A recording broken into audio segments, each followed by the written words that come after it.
This morning, I had prepared a homily for you, just for you.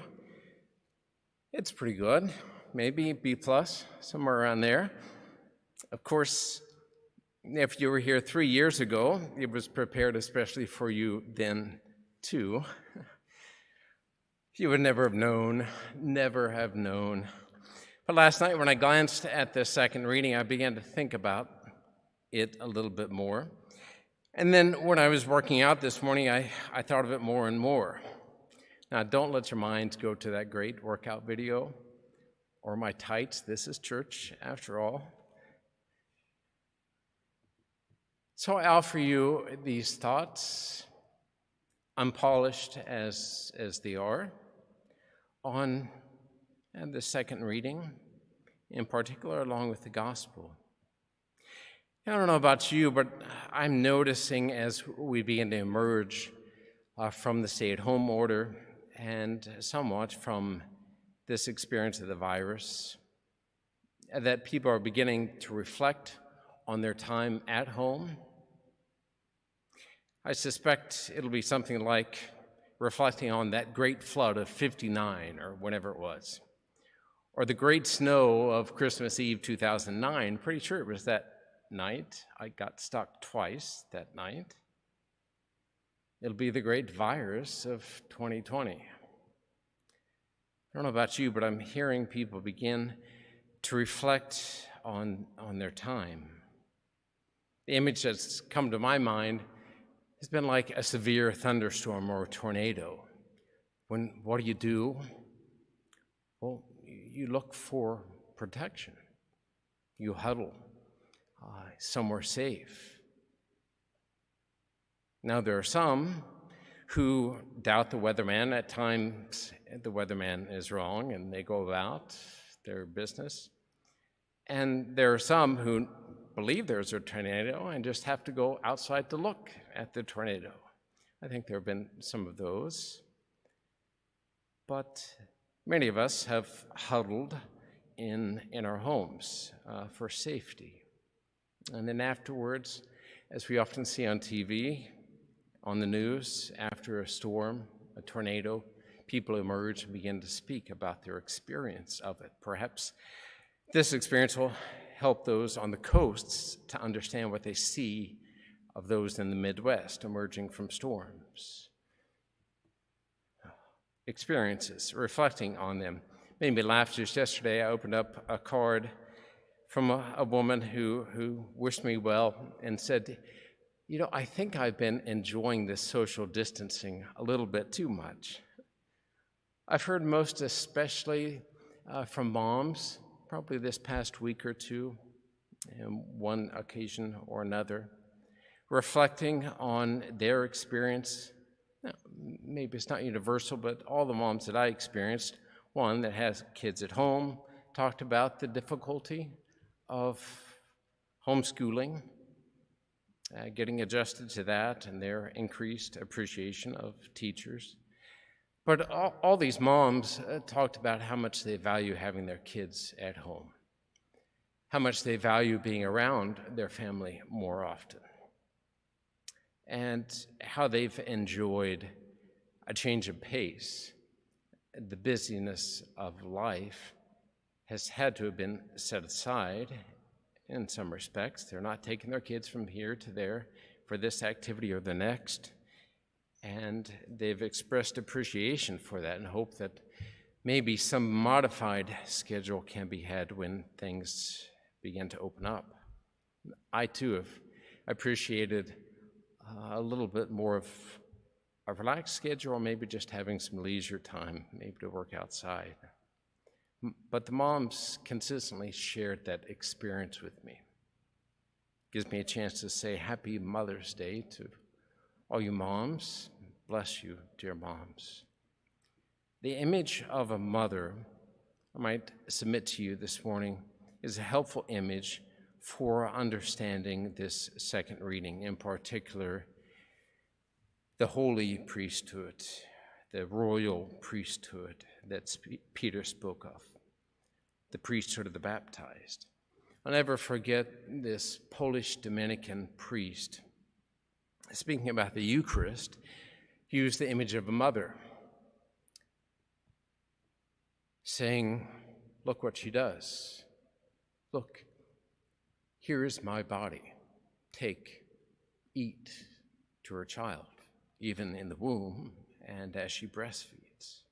I thought it was a compelling image for the Eucharist, which doesn't end when breastfeeding does, but the mother gives herself emotionally, physically, mentally, morally, spiritually, for the life of her child.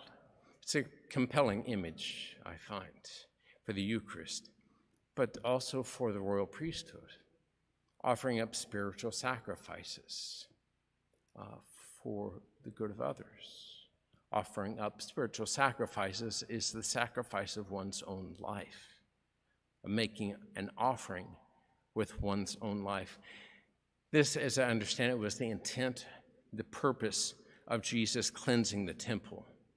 He was not just getting at bad practices, overcharging people, but he was overturning the very means necessary to conduct the sacrifices integral to temple worship.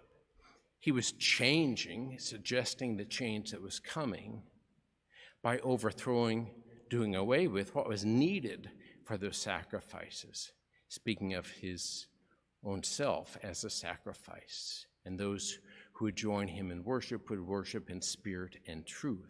The offering no more can be purchased except through the offering of your life. There's the act of the royal priesthood. It's imaged very well in good mothers who offer spiritual sacrifices, the sacrifice of their own life. You know, one of the hard things for me, coming to the end of this, there'll be many things that I appreciate, many things that I appreciate, but one of the hard things for me will be returning to the way of offering Mass, which we had been familiar with, most of us all our lives, as priests facing the people. It'll be hard for me to return at one level after having tasted deeply the inner truth that I knew intellectually, but now experientially. It's a truth that corresponds to the act of the first Christians, the way that they worshiped, which corresponds to the way in which the Last Supper was conducted, which is captured in masterpieces that you see painted. Jesus and all the apostles on one side of the table, which is precisely how they ate their meals then. It's a truth that is integrated into every moment of a person's spiritual life in the Catholic Church, from the very beginning to the very end. The very beginning is captured very well in the Church of St. John Lateran. There are others, but St. John Lateran, that's the Pope's church. It's his cathedral, like St. Peter's in Kansas City, Kansas, is Archbishop Snellman's cathedral as the Bishop of Rome. Pope Francis's church is St. John Lateran. It's constructed with a baptistry that is connected to the church, but somewhat distant from it. It's a separated structure, octagonal in shape, enormous, into which you enter from the west with your back to the darkness that you're leading. You can see even to this day the instructions that the Christians had.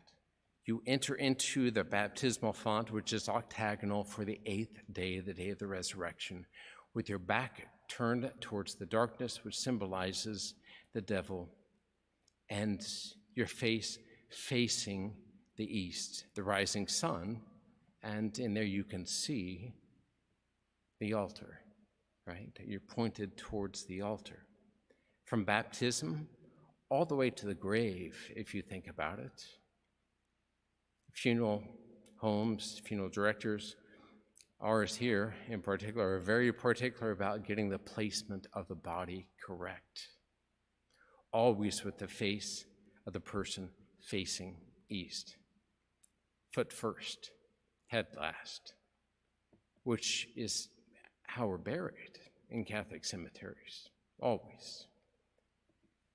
Feet that way first, so that when the sun rises on that great day of the resurrection, and Jesus fulfills what he promised in this gospel, I will come back to you after I have prepared a place for you. The Christian, from the very beginning to his placement at the very end, is prepared to welcome back his Lord. There's a truth captured in this. It can be confused at times, but it's the truth. Form matters. External form affects our understanding. Here's an example of what I mean. When I arrived here, I was told that the sink back in the sacristy was a sacrarium. A sacrarium is a specific type of sink in which you can pour any remnant of the precious blood down if something has happened to it, or if a host has been dissolved after an accident. It can be poured down that special sink that goes directly into the ground, so that the sanctity of what it is safeguarded. When I was told that, I looked at the sink and I thought, well, to me it looks like a kitchen sink, bigger area with a narrow area that looked like a garbage disposal. So I said, until I know, we're not going to use it as a sacrarium. Well, when we ended up with that flood and the plumbers here, I asked them to trace a line, and this is a little scandalous, but it was not plumbed as a sacrarium, which would be consistent with how it looked. So we plumbed it correctly and put a sacrarium, a sink that looks like a sacrarium in there. Now, here's the example that I want to get to. I was sharing this with a family from the parish. It's been many months ago, and their son, who's now college age, said, Father, when I was going through religious ed, they gave us a tour and they told us that was a sacrarium. And then he said, shortly afterwards, I spent the night at a friend's house, and lo and behold, I looked and I saw that their sink was just like the sacrarium. And I said, wow, you guys have a sacrarium in your home. Form matters. It affects our understanding. We're not at a place where I believe, by and large, our community can continue this way. But keep in mind the truth of what we are doing. Pray, brethren, that my sacrifice and yours may be acceptable to God the Almighty Father. To whom are you offering your sacrifice? Not to me. I'm not offering mine to yours. Pray, brethren, that my sacrifice and yours may be acceptable to God the Almighty Father. It's the invitation to offer up all those spiritual sacrifices you've made throughout the week, which are then joined or collected to that one sacrifice that makes the only difference that matters. And this is carried through in different parts of the Mass. For example, the very beginning prayer is technically called the collect. The priest says, let us pray. That's a real invitation to pray. What do I desire? What do I need? Lord, what do I hope for? And then, since we act not only as individuals, but as one, the priest collects all those prayers and offers that collect on behalf of all of us so that we might be in unity. Friends, look at good mothers. Rejoice in good mothers.